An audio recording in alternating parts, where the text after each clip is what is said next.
What is up, podheads? We are back with another installment of the Patio Slate podcast. I am Tony. I am joined, as always, by Anthony and Nate, and there might be some sharks swimming around in here as well. But yeah, hey, Anthony, Nate, how you guys doing? I'm good. I'm dodging sharks in the water here, but other than that, I'm good. The shark, like Greg Norman, the shark. Yeah, right. We don't have Greg Norman, the shark, but we have the guys from Trawl. We have Sean and Seth back with us again. How you guys doing? Doing great. Psyched to be back. Thanks for having us back. Yeah, definitely excited to be here again, man. It's one of those things like we assume people are excited to come on, and they say yes, so we just assume they're stoked. But you guys actually said, yeah, we're stoked, so we're gonna believe you. Definitely. Well, that checks in the mail that you guys said to say that that we were excited. Yeah, so we're exactly. excited for that too. Paid to say this. You guys have had we're recording this at the end of February. You've had a pretty big February. And Yes. we haven't had you guys on since what, like about a year ago, maybe a little bit less than that. And since that time, you guys have put out an EP last summer, which you let me, Tony, do the emceeing at the EP release party in August. And Tuan and I are on a song, which we've talked about before.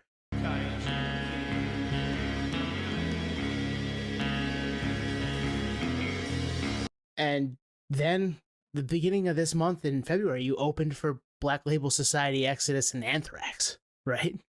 Absolutely insane. Far beyond something that we ever thought that we'd get the opportunity to do. But yes, we got to play at Cross Arena on February 2nd with the almighty, legendary Anthrax, Black Label Society, and Exodus. So just still reeling, still blown away from that opportunity. But yeah. Yeah, I mean, we just being even like thought of in that conversation to play that show, and like given the opportunity when they came down the pipeline and were like, hey, things are moving ahead accordingly, and it was super exciting, and I'm still reeling from it. I mean, it's been pretty much a month since it hit, and still reliving all the time we spent at the Cross Insurance Arena and getting to walk the underground halls of it, and walk by dressing rooms with names on the doors, and we're like, hey, ours had a piece of paper with our name on it. That was fun. Right. No, it was just exciting, and especially just the notice we were given for that show. We were given basically a week, and it was grind. As soon as we got the information, it was go, and we pushed. We called in favors, met up with people like Tony and Tuan coming out to meet us at the old Guitar Center to pick up some tickets from us, and we just pushed our asses off and tried to make some waves, pun intended. But what I think most people don't realize is all the prep that goes in the day of. Like, what time do you guys even show up that day? Because remember, you guys said you were taking the day off, which you had to. Yeah, I think we all took 2 days off, but we ended up taking 2 days off. But I was there by about 11 o'clock. They do merch check-in because Cross Arena and other large venues like that, basically, merch is kind of a handoff process where you do a count in, and then the venue's merch people take your stuff and you don't see it again until showtime. And basically they set it up, they sell it. There's a kind of a percentage built in that the venue takes, which is totally okay for getting to do this something that we've never experienced and had the opportunity to do. But to have your merch alongside Anthrax, right next to their gear, was so cool in and of itself. And so I was there at noon doing that, and then we kind of got our bearings and found where we were supposed to be. And I think everybody was there by 2:30, 3 o'clock, and then our load in time was 3 to 4. So pretty early operation. And the day of show agenda, as far as the whole operation, there were people there at 7:30 that morning, forklifts, unloading tractor trailer trucks, and it's a massive operation. But we were just like a very small part of it. But man, for that show schedule, were you given like an all access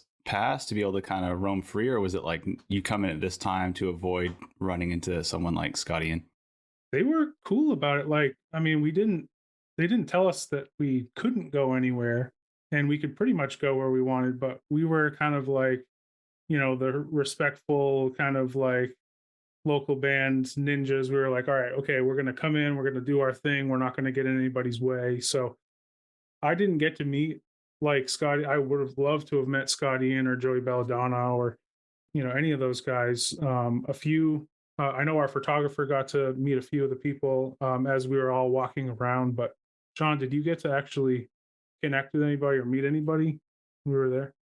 I generally didn't. I mean, going back to the load-in time, like got there like 2:30, and when we got in there, it was, I mean, they were still setting up the merch, so there was like you could see where the merch was going to be, and at that point, we're still putting up the Anthrax, BLS, Exodus stuff. So our stuff was absolutely like hidden in the background. Like they didn't even give a spot yet.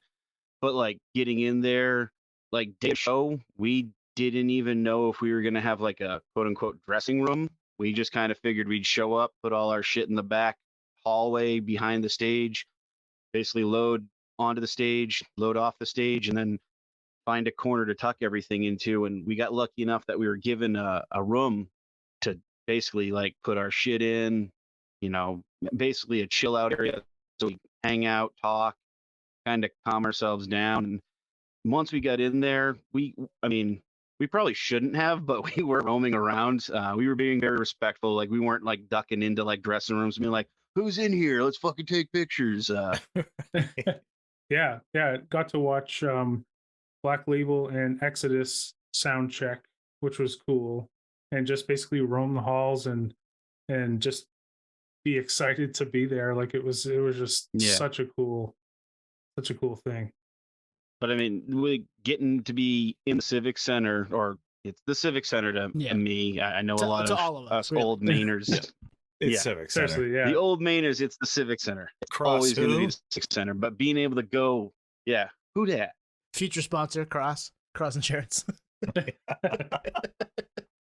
Being able to walk underneath the building and like see the tunnels that like the hockey players come in and out of and stuff like that. I mean, that was fun. We did walk past all of the tour's dressing rooms because it's funny, if you were there when you get into the venue to get down to where they called the pit, the floor, like y'all walked past our dressing room multiple times. Like that's where we were, like right in the front of the building. We were basically underneath the merch. And then to get to the stage, we had to go the length of the friggin' arena, come out the back, hidden tunnel, and then walk through the Zamboni entrance. And, it was cool. We walked down, we saw their whole production room with all their, the staff, basically, tour managers, the, supervisors and all that stuff were all in there working. Like the whole time I was walking by, I'd look in and they're all still on computers, typing stuff away, like finalizing the day and working on the next day and possibly even the day after that. It was cool to work with the tours people too, because we were emailing back and forth for a few days with the stage manager and production people. And one of the guys working for the tour works for Korn. When they go out, he works for Black Label Society. So, to be just emailing back and forth with someone and their email signature says Korn, you're just like, okay, all right, this is pretty cool. This is legit. Yeah, man. Right. Yeah. For those who have never been to Maine or never, gone to the Civic Center or Cross Insurance Center Arena, I can't remember which one it is. I think it's Arena in Portland, Arena right? in Center Portland. in Bangor. Yeah. It's an 8,000 cap venue, so it's not a little hole in the wall, 200 to 500 person place. This is a big venue for especially for our secondary market in Portland, Maine. So it's a place that the five of us have all been going to for years, seeing shows there, big ones, small ones, whatever. And to get to see you guys on the stage that night, because Twan and I both went. Nate couldn't fly in. We tried, but Nate couldn't fly in. Nate's not dedicated. Shame. Understandable, man. Yeah. Understandable. Pay for it. He's got an asterisk next to his name. Yeah, someday when the pod can do that stuff, we'll fly Nate in. But yeah, we were able to, get there for you guys' set, and I mean, I've seen you guys probably, I don't know, 8 times at this point. Yeah. And it's the best you've sounded. You sounded so fucking good. So Thank you, man. Thank you. That makes us feel good. Like, I remember Thank Tony you. and I were looking at each other like, damn, they sound so good. awesome. That's I love hearing that. That's so cool because like you can't tell from where you are. I mean, we've got monitors, but our mix is like completely different than what's happening out front. So actually, it's funny. Adam, our drummer, couldn't hear me very well on bass. I think Justin said he couldn't hear me very well. So like, even though we had a ton of monitors, like our mix, was, and the other thing too is, because, we're not running the big wall of amps like that are behind us because Exodus, Black Label, Anthrax, they all had like walls of amps. We've got our simple, modest, we showed up in 4 vehicles set up like a local band does. So when you're not standing in front of, it's such a big stage. When you're not standing in front of your rig, you're kind of losing your sound. So as much as we're like trying to run around and try to put on, the biggest, best show we can, I'm like, okay, I got to get back to my rig for this part because I know I'm going to need to lock in with Adam. And if I can't hear myself the right way, I'm not going to be able to, nail that part. So, but it was a cool challenge, man. Like I would play there any day of the week. Like if they asked us to do it tomorrow, I would do it. Yeah. From my understanding, we had our own like mix board kind of set up. Like the rest of the tour was kind of already preset. They'd done their sound checks and, triple checked everything, but we were kind of separate. Like our monitors weren't the same monitors that they were using. Like we had a specialized set from my understanding. I was talking with Nick, the sound guy, and he basically mixed us the whole time we were playing. So he was kind of on the fly, being able to like change, stuff here and there. So it was really cool. And like Seth said, it was interesting being on the stage with all those monitors, and like I'd get close to Seth and all of a sudden I couldn't quite hear Justin, and then I'd get close to Justin and it's like, no, I need the bass now. So I had to keep like running back and forth, and I got my 10,000 steps in that day. Oh, for it's sure. a big stage. Yeah. Yeah. I was going to ask that because you get a lot of real estate. This isn't like a small club, you know what I mean? But I did see photos from the stage, and with all the monitors, like there was less room up there than it looked like anyway from the fans' perspective. But you were busy up there, Sean. It was tight, man. I mean, it's not the tightest we've ever played on, that's for sure. Wally's holds that candle very brightly because every time we've played Wally's, we've always had to set up in front of the drum riser. And the big problem is Adam has a fairly big drum set. So I've got about 6 to 9 inches of like walking space in front of his drum. And it's like, okay, this is where I'm living here for like a song and a half. There's a lot of going in front of the monitors, which then I lose everything. I just have kind of this weird ambient front of house, back of house, middle of cookie sound.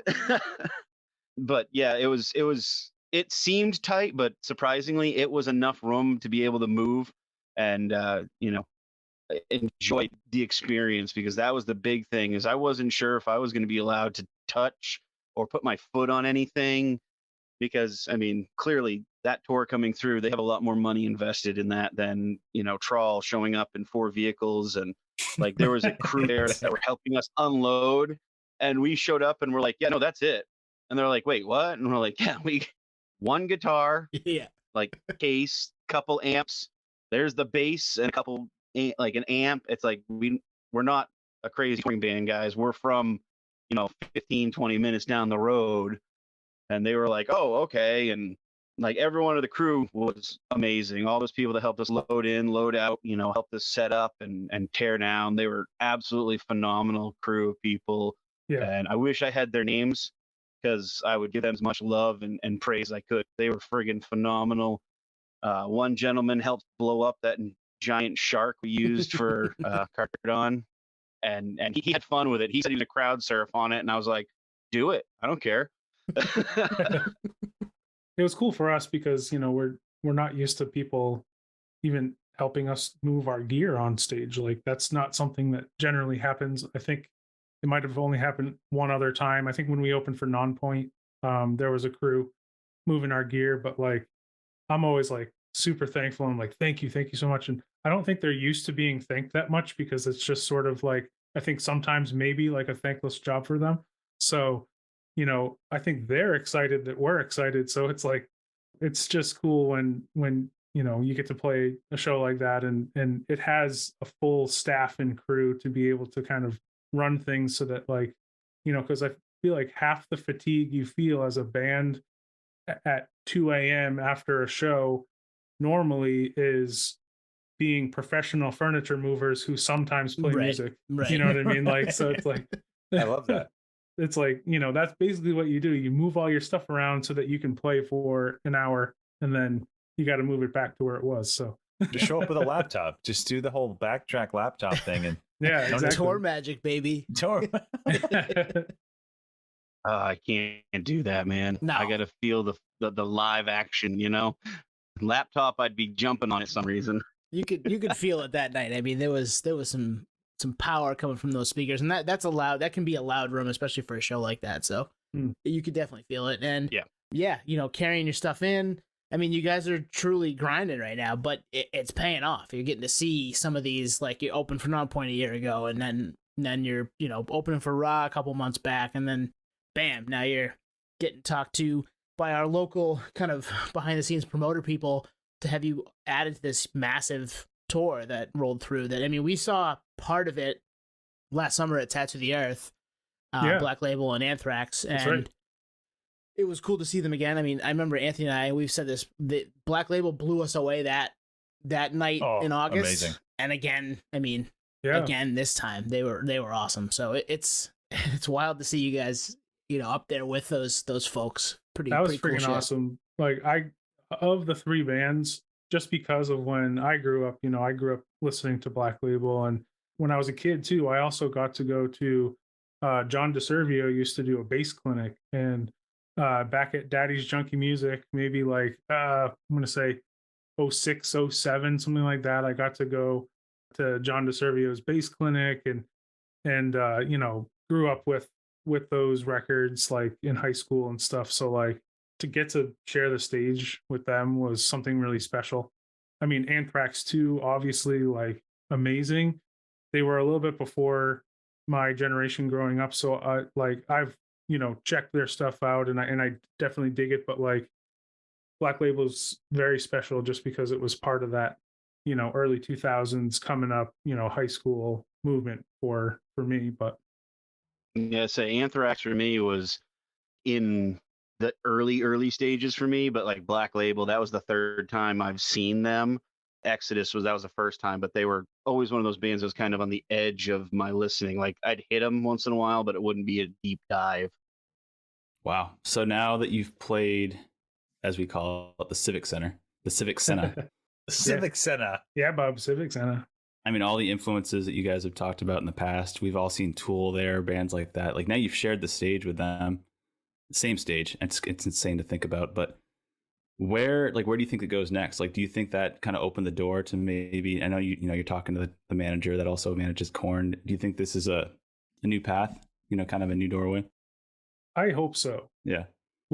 I think we're becoming accustomed to playing shows at this scale, getting Absolutely. to, you know, be selective, try to make the smartest moves we can. We've had some awesome help in doing that. And our next move currently that we have planned is we are headlining our own show at Aura June 30th for our upcoming EP release party. So it's a different animal because, you know, we just played the Civic Center, but we played the Civic Center as an opener for some legendary bands. This is our own show. So, you know, if anyone's going to show up, it's going to be because they hopefully dig us. And, you know, we're going to have some support bands on there. So this is going to be a big challenge for us. It's going to be definitely a time to grind and a time to, use this awesome chance that we got and the momentum from it to hopefully parlay that into getting to do our own big show, which I'm really excited for. Yeah. The opportunity, actually, I feel like it's not only did it open the eyes of some of the people around the state, especially like promoters, venues, stuff like that, but I feel like it also opened up more people to us, where we got to meet a lot of cool people after our set. When we got, we walked around, we went to and sat at the merch table, and a lot of people came up and were like, "We've never heard of you. You guys are amazing. Are you really from here?" And like a lot of the people, like, just trying to get to the merch table, sit down and hang out with the fans, because that's what we wanted to do. It was kind of hard because we kept getting stopped and people were like, "Oh my God, I've never heard of you." Or, we see people we knew and they wanted to hug and talk. And it's like, I really want to talk, but I got to get over here. I want to do this to make sure that I keep the promise that we made of being at the merch table and trying to say hi to people. And they want to come get, CDs signed or shirts signed or just hang out and talk. That's fun. And I think that helped us a lot more, in a sense, where more people got to hear us, because we had a lot of friends there, and that was awesome. And I'll never ever take a grant, but it also helped with people who never heard anything we've done before. They was like, "Who the fuck are these guys?" Oh, okay, that was kind of cool. And we've had multiple fans contact us through email, people on Facebook, Instagram, just hitting us up and being like, "We thought you guys were amazing. Didn't know you guys were a band." We did have a couple people, I can't remember where I saw it. It was like a Facebook post, but some people were kind of complaining that some of the local radio stations weren't doing their, due diligence and pulling their weight, showing off the new and upcoming bands that are in the area, which kind of made me feel good, in a sense that people wanted to hear us on some of the local radio stations. But, just being able to get there and open other ears to the Trawl sound and kind of get them stuck on us or interested in us was, I think, a huge momentum shift for future progress. I mean, there's a lot of people who've already talked about the June 30th show, because we actually got that show that night. We're able to announce it that night, and people were already like, "Yeah, I'm buying tickets as soon as you got them on sale." So that was really exciting. And it's still, honestly, I'm still kind of shaking with excitement from it. Yeah. And we literally got approved to play that show while we were at the Civic Center, like getting ready. And I was sending like flyer graphics and stuff to them while we were at the show getting ready, because they wanted to announce it the next day. Luckily, I had some stuff kind of in my back pocket that I was like, all right, I think this will work. I think that'll work. But stay grinding, Seth. Just stay grinding. Dude. Like, I love this stuff. And, it was so cool. I think one thing that was unforeseen that I felt from the scene in general, from other local bands, our friends, other local musicians, is this sort of like sense of responsibility for what we were doing, because every other local show we've played, even opening for some of the nationals at smaller clubs, always just felt like a band on their own doing something to try to help further, to do something further afield to help, push their career forward. But this felt like there was this responsibility as like a music community to deliver on a good show and do the local scene proud, where they're saying, "Listen, we vouch for you guys enough to get you to this show. All of us collectively are supporting you. You better friggin' not, mess up this opportunity." So I'm so happy with how it went, and just proud that we got the opportunity to kind of show that we could rise to the occasion. So, well, I think they recognize how rare it is. Like, yeah. I think we were talking that day before, when was the last time a local band opened the Civic Center? One, but two, I don't think that whole tour had anyone else on it besides those three bands. No, they didn't. Yeah, and I think count on one hand, like I know Twisted Roots got to open for Ozzy back in like the late 90s, early 2000s. Sidecar Radio got to play with 311. South Portland boy right there. Yeah, Corey. Yeah. There's a couple of bands like can literally name on one hand. I think there's a few more. I've seen some locals at the state. You know, I've definitely seen plenty of locals at the state over the years. But the Civic Center is like a whole other thing. I was just say, I know that we were sitting there talking and trying to list them off with some other friends of ours, and you know, Rustic was definitely one of them because Rustic Overtones is kind of like a mainstay in Maine. Everybody knows Rustic because they're the local boys. Twisted Roots was more of the hard rock mainstay, and just being able to be one of those fingers added on, maybe we start the second hand is mind blowing. And it's like Seth said, being able to try to step up and show that the local scene here in Maine is capable of doing our damnedest to put on a good show and show up was it was daunting. But then once we got like to the stage and started, all those worries went away because we knew we had a job to do and we wanted to do our friends and fans proud, especially, you know, given that opportunity.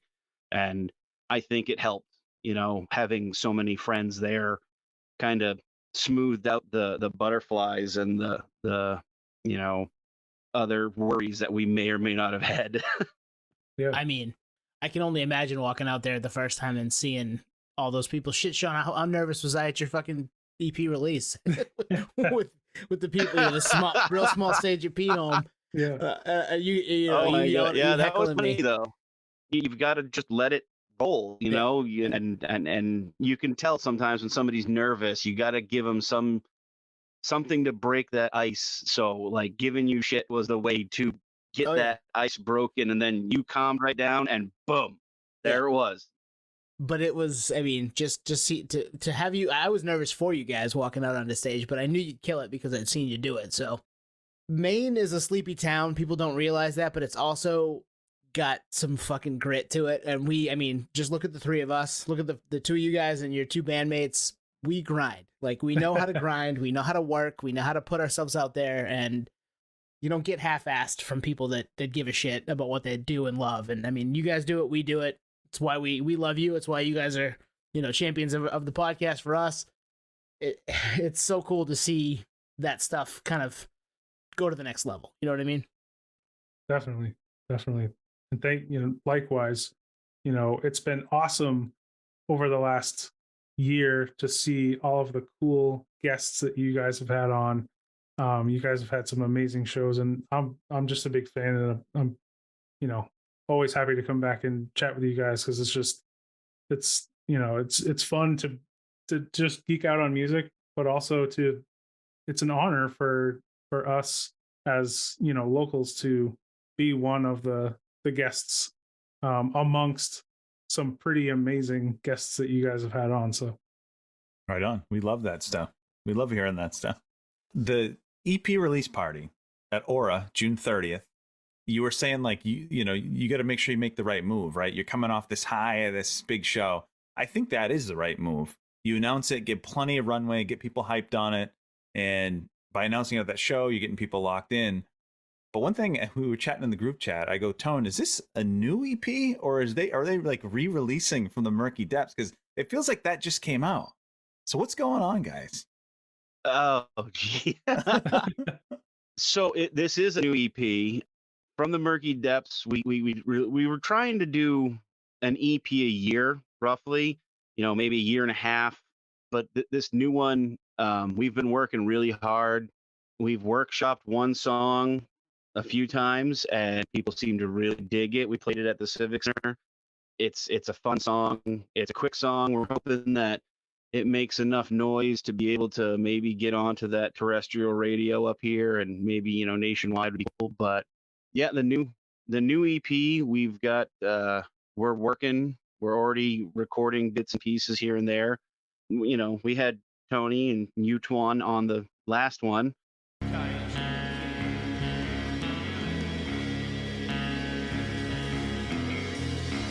we do have an idea for Knate to come on and do something for this new EP. We just got to find a time to schedule it and get him like locked in so we can set, it'll probably be remote, but we're excited to have him part of it too. Nice. Yes, we need that.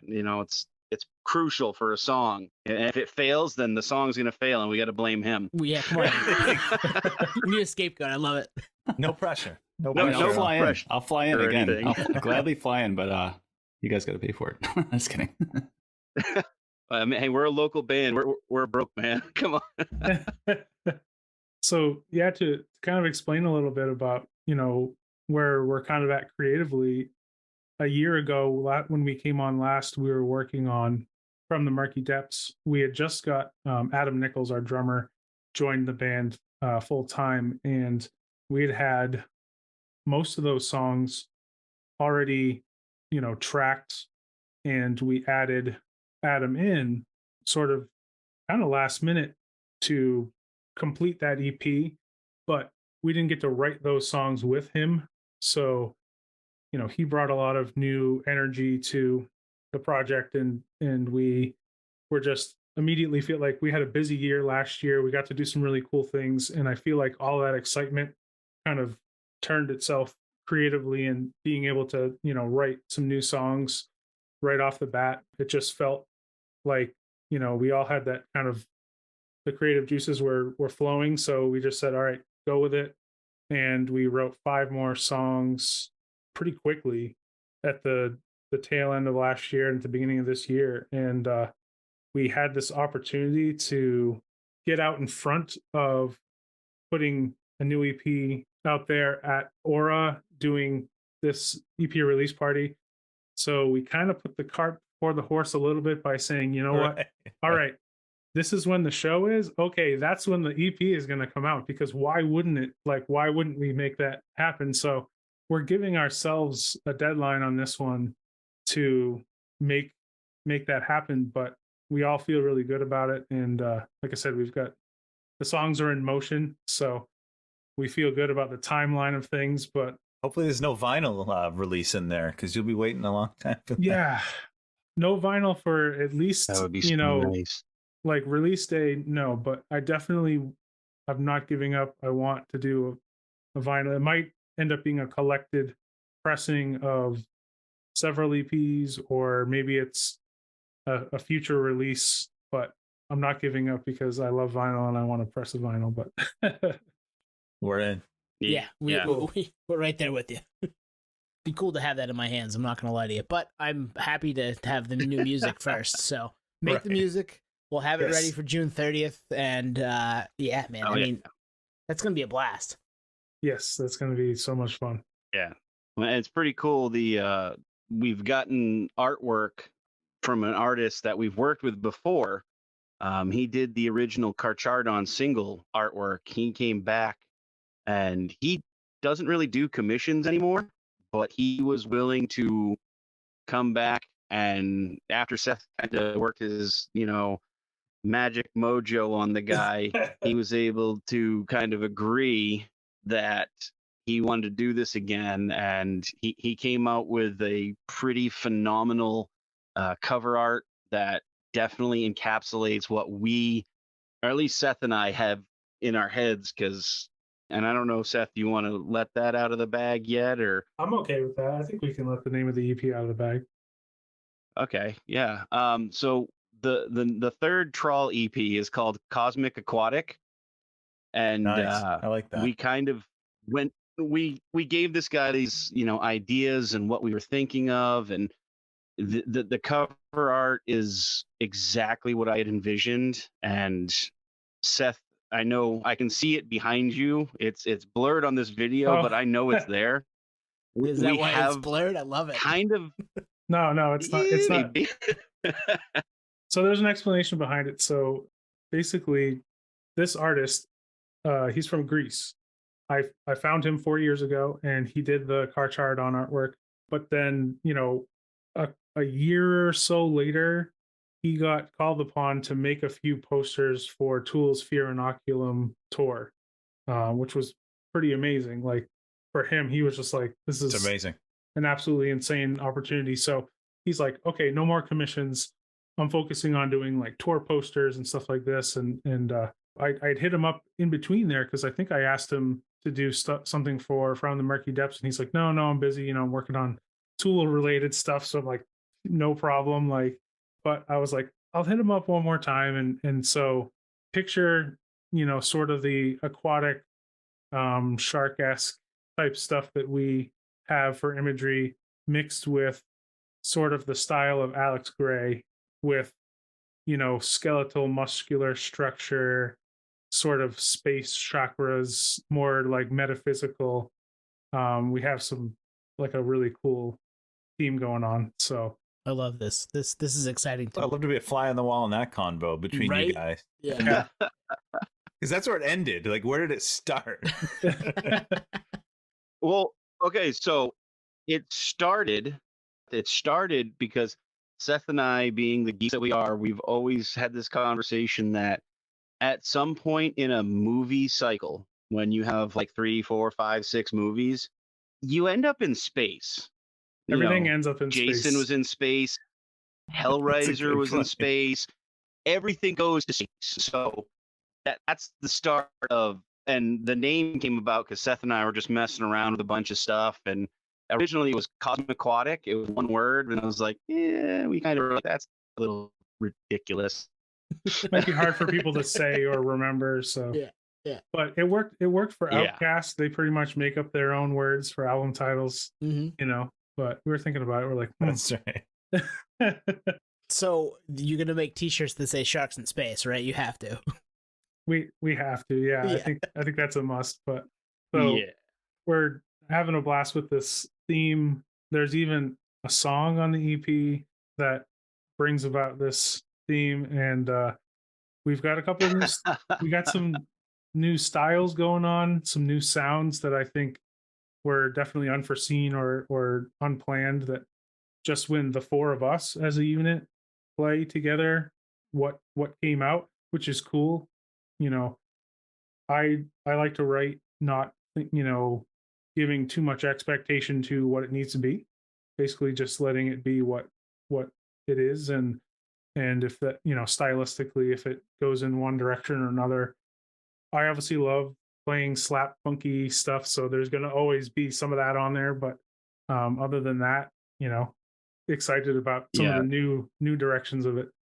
Yeah, the newer sounds that we've got going on this EP for the 5 songs, I feel like we've definitely dug extremely deep into our collective like influences and stuff. And the song Seth mentioned, that Seth and I had a brainstorming session about like this song, and it's a song, when we started to write it, Seth goes, hey, this would be good for those lyrics you had written like forever ago. And I went, oh, okay.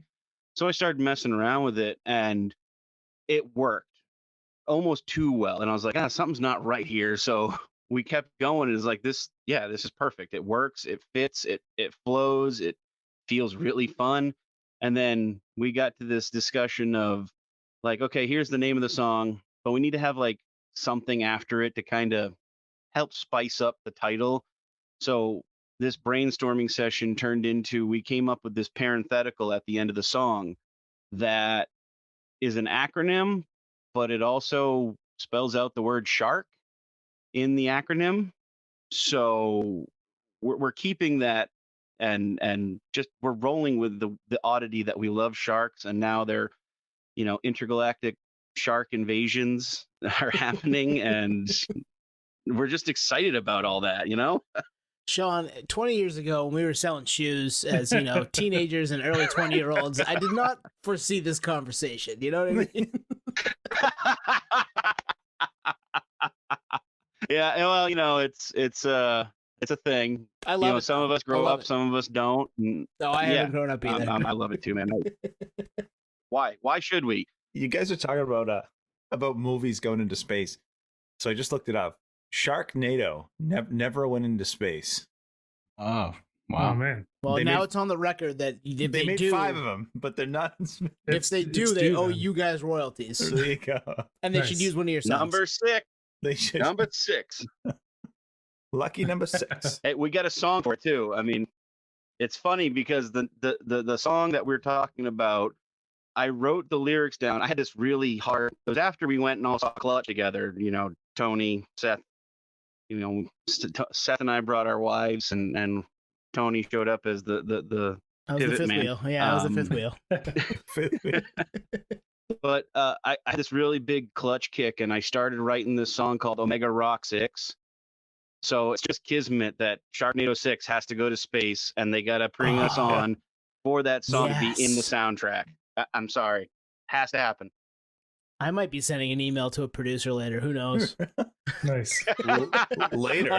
I'm writing it now. Yeah, nice. On behalf of the boys from Trawl, we are the Pontiac Slay Podcast, and we have a song for Sharknado 6.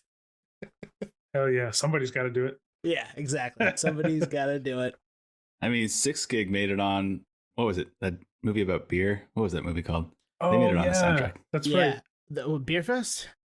I think you're right. I think it might have been Beer Paranoid Fest. Social Beer Club. Fest. Paranoid Social Club right at the end. Oh, yeah. Yeah, Wasted was the part of the it was part of the How dare closing you credits. get your main legacy acts confused? Hold on. So 6 Gig was played during a Super Bowl. I do remember that. They were part of a Super Bowl. So he's not wrong. It just was a different entertainment area. Right. They did make it out there. They did make it out there to the national stage. Yep. And we learned recently that some of that video was filmed at Skydive New England. Yeah, we did. Yeah. Oh yeah, true. Yeah, Sam Feifel was a writer here in Maine that commented on a tweet that we had put up and said that he went and covered that, and it was cold, and it was at Skydive New England. Yep, in Lebanon, Maine. Some deep Maine lore for you. That's again, we're back to the deep Maine lore, which you're only going to get here, right? I mean, Jesus, nobody's looking for it, but here it is. All right, so boys, we got big things coming. We have big things that happened recently. All the big things continue to happen. We're going to keep it going. I think I'm excited for the rest of the year for you guys, just because it's fun to watch our friends, succeed, thrive, do that stuff. So we're really happy for you guys and stoked to see where the next, step is. Thank you guys so much. Thank you very much. That really means the world. We're having fun. I think that's one of the most important parts of this. And I think that's what gives us the excitement to play cool gigs and to make, to write interesting songs, and is really the energy of it comes from just really having fun and, getting to make music together, the four of us. This lineup really feels like, a family unit. I've been playing music with Adam, our drummer, for, over a decade. We recently reunited through this project. Sean and I go back a long time, over 10 years. Justin and Sean were in a band together over a decade ago. I mean, we all have other projects and things that we've kind of done that have led us up to this point. And we somehow, through, the snow globe of local music, you shake it up and everyone falls down into different bands and different places. We found each other, and the music that we make is so much fun, and we're having a blast. So to hear compliments and to get to talk about these cool opportunities we've gotten is just really cool. So thank you guys. I feel like it's less of a snow globe and more of the little push button game where you got to shoot the rings up, and somebody was sitting there pushing it and shaking it. There's a little intention and skill to it. Okay. Yeah, exactly. Yeah, and that's how it happened. Is we kind of just pushed the buttons the right way, and then the four of us fell together, and we work well together. We listen to each other's ideas, and then weird shit comes out that we like, and we don't care if anyone else likes it because we think it's fun. Well, and other people are starting to like it, so that's pretty cool. Yes, cool. We're stoked on that, because I mean, this all us talking and becoming reacquainted. Sean and I have known each other for 20 years. All came about just because of the podcast and you guys doing your podcast during the downtime of the pandemic, and now we're 3 years on into it to see things, obviously on the national scale, kind of go back to normal. As Nate said, the grand opening, it's happening. This show's announced every day. And we're like, opening. It's crazy. Yeah, it's crazy. But Huge. also to have that happen in our kind of scene is start to, blossom and flower again. It's pretty cool. It's pretty cool to see us come out of it, and hopefully, it's not over by any stretch. It's the new normal, as they say. But to have all these cool things happen, and hopefully for us to just keep this thing rolling. Let's keep these trains rolling. Oh yeah.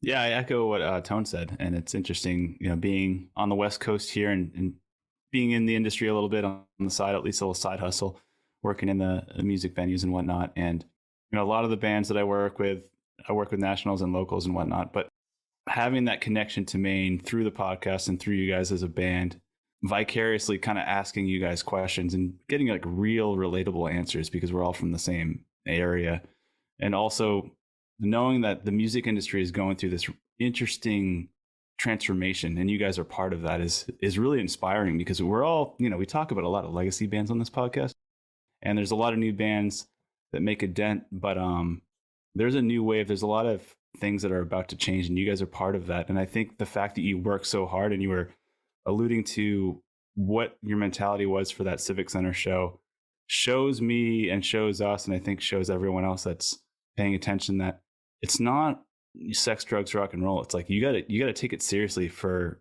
longevity, and I think you guys are doing that, and that's why the runway is 100% there. So if you keep doing what you're doing, the good things are in store. That's why I was kind of saying, like, that Civic Center show, what's next? And I was kind of an open-ended question, as in, if you keep doing what you're already on par to do, I think you guys have a really strong future. So I'm stoked for you guys.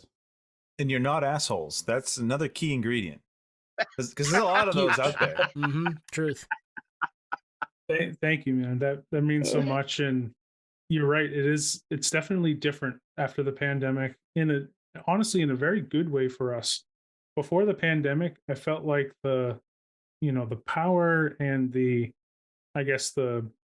venues had a bit more of a stronghold on things. I feel like bands like us had a harder time finding opportunities like we're getting now. Tours weren't going out not fully packaged with an opportunity for a local to jump on. I feel like, just by putting our best foot forward and working as absolutely hard as we can to show the venue, the tour package, all of the entities involved, that we're a professional band that's willing to work hard and is going to put our best foot forward, is like the best thing that we can do to just keep that momentum going. And we're definitely going to keep doing that.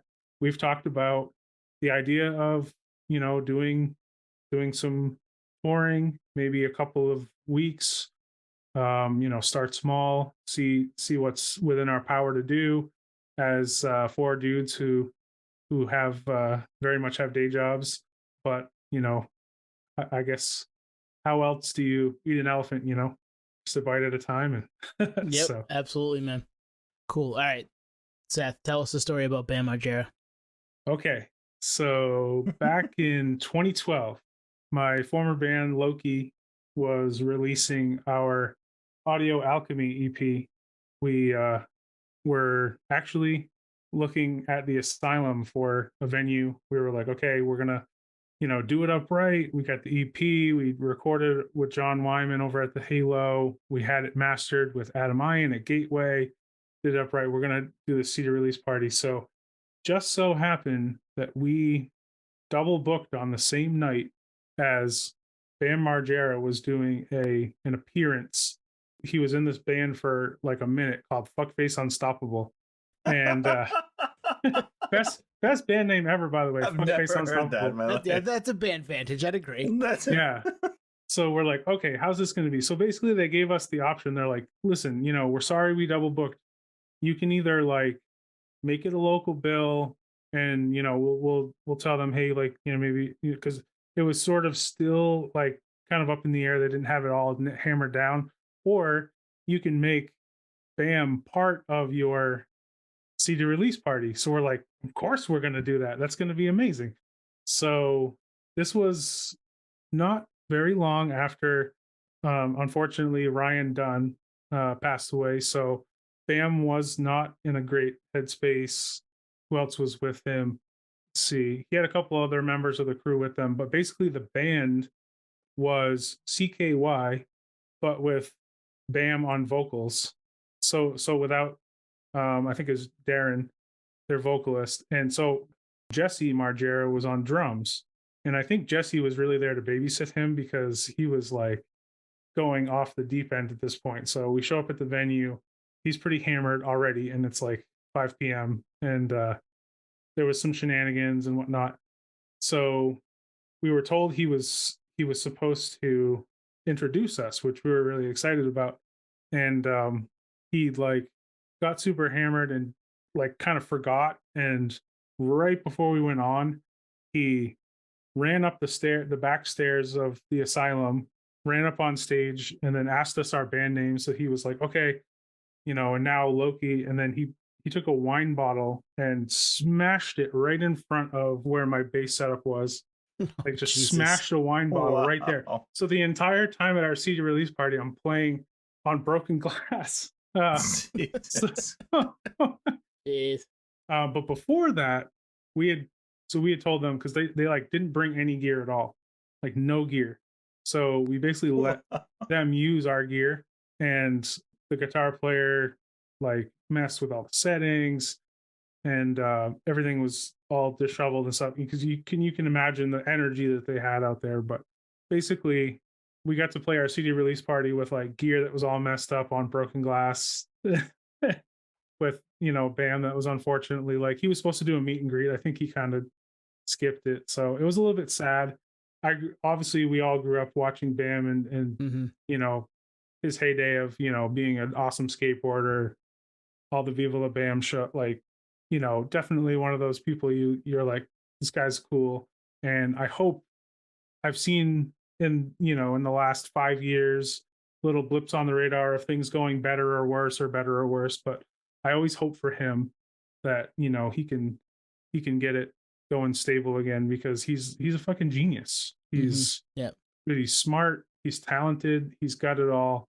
And, you know, you can see when someone's just having a hard go at life. So I never take too much from that experience and think like, oh, geez, like this guy's a mess or whatever. Hey, you know, people go through stuff, but it was an unforgettable experience getting to play a show with him, you know. Well, and you're like all amped up for your CD release, and you guys did it right with Halo and Adam Ian, and yeah, and then you're stepping on broken glass. It was an unstoppable experience. Exactly. And I will say Jesse watched our whole set, and I got to meet him afterwards. He was very complimentary. Like, he was a class act. He was like super, just, you know, complimented the music, actually listened. Like, that was really cool. You know, so it was neat to get to meet him. But there was a couple other guys there with him that were pretty crazy. But anyway. Right, Brandon Novak. Yeah, Brandon Novak. Yeah. Yeah. Is he the one that shit himself while running in the CKY videos? Was that him? Probably. Probably, yeah. That's a deep cut for you. That's a real deep cut. Yeah. Go look that up. Or don't, if you got a weak stomach, you know. Yeah. Good call, Sean. All right, we're gonna get you guys out here on that, and excited for what's coming for Trawl, excited for what's coming for, you know, sharks all around southern Maine and beyond, and space, really. I mean, let's be honest. Space. Yep. Sharks on a spaceship. Snakes on a plane? Yeah. I knew we were I was going to say, we got to get Samuel Allen here, yeah. And on that note, see ya. Thanks Peace, for hanging out with us, guys. Appreciate this. Cheers, nerds. Cheers, guys.